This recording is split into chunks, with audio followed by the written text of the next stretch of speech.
Merhaba. Peteklerde çıtaya takarken ters petek olur mu? Petekleri ters takar mıyız? Acaba peteğin tersi var mı, düzü var mı diye soranlar olmuştu. Evet, bazen yaptığımız en büyük hatalardan biri ters petek takabiliyoruz.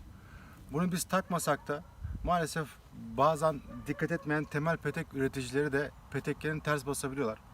Şöyle göstermek istiyorum arkadaşlar. Bunu yurt dışında ısrarla arıcılara sıkı sıkı tembihlemektedirler. Altıgenlerin V yapısı çıtaya dikdörtgen haldeyken altıgenlerin V yapısı şöyle yakın plandan biraz daha gösterelim. Aşağıya bakacak. Yani altıgenin şu birleştiği V aşağıya bakacak. Bakın şu V altıgenin. Ama yanlış basıldığı zaman bu şekilde de olsa altıgenin şöyle göstereyim. Burası küt kalıyor arkadaşlar. Bakın küt kalıyor.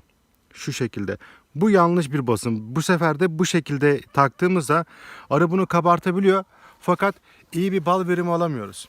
Bazen petek üreticileri yanlış basabiliyor. Bunu kendileri kabul ediyor. Dikkat etmediklerinden dolayı biz de koyduğumuzda petek kabartmada çok ciddi zorluklar yaşayabiliyoruz. Tekrar ediyorum. Altıgenin dikdörtgen haldeyken altıgenin şuradaki örnekteki gibi V'nin aşağıya bakması gerekmekte. Küt kısmı aşağıya bakmayacak.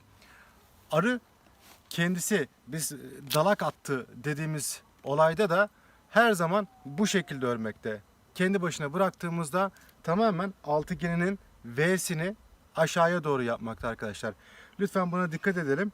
Bal verimini de etkilemekte, yavru atımını da etkilemekte. Çıta çektiğimizde biliyorsunuz ballar şıpır şıpır yere de akabiliyor. Böyle sorunlar da yaşanmakta.